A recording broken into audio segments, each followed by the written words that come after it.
Film में जमहूरी नजरिए के खिलाफ बात की गई, करप्शन के मामलात उठाए गए या सीएम का तस्करा बुरा लग गया।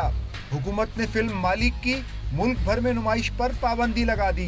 कस्टम ग्रुप के साबिक अफसर आशिर अजीम की 3 हफ्ते कबल नुमाइश के लिए पेश की गई फिल्म मालिक को दिया गया सेंसर सर्टिफिकेट मनसूख कर दिया गया। वजारत इत्तलात और नशरियात की जानिब से जारी नोटिफिकेशन में कहा गया है कि मोशन पिक्चर्स आर्डिनेंस 1979 के सेक्शन 9 के तहत हासिल इख्तियारात की बुनियाद पर फिल्म का सेंसर सर्टिफिकेट वापस लेने का फैसला किया गया है।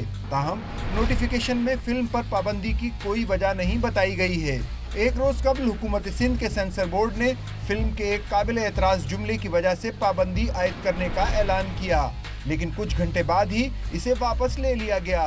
कुछ सियासी हलकों का कहना है कि फिल्म कौमी इत्तेहाद को नुकसान पहुंचाती है और ये बावर कराने की कोशिश की गई है कि हमारा रियासती निज़ाम दहशतगर्दी और शिद्दत पसंदी से निमटने के लिए गैर संजीदा है।